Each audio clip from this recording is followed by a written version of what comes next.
आज हम लोग बात करेंगे दादोजी कोंडदेव के बारे में। दादोजी अथवा कोंडदेव मराठा ब्राह्मण और प्रसिद्ध महान मराठा नेता छत्रपति शिवाजी के गुरु और अभिभावक थे। प्रारंभ से ही वीर शिवाजी पर इनका गहरा प्रभाव था। दादोजी कोंडदेव ने अपने शिष्य शिवाजी के मन में बचपन से ही साहस और पराक्रम के उदात्त भाव के साथ साथ प्राचीन भारत के महान हिंदू वीरों के प्रति श्रद्धा की भावना भरी थी। कोंडदेव ने गायों और ब्राह्मणों को पूज्य बताया था।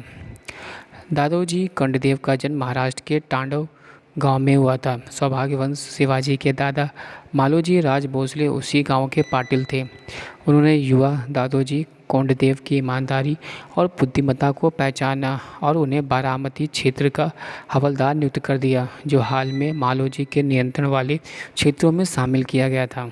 इस समय शिवाजी की उम्र 8 वर्ष थी और वे अपने पिता से संस्कृत और युद्ध कला के प्रारंभिक गुण सीख चुके थे।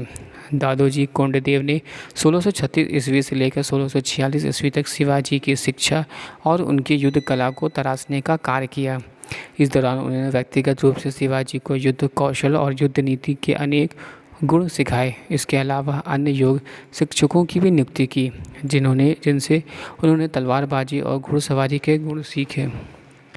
कोंडदेव की दी हुई शिक्षाओं से प्रेरित होकर शिवाजी ने भारत में स्वराज्य स्थापित करने का संकल्प किया।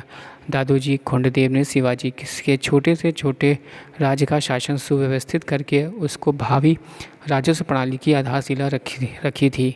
1649 ईस्वी में दादोजी कोंडदेव की मृत्यु हो गई।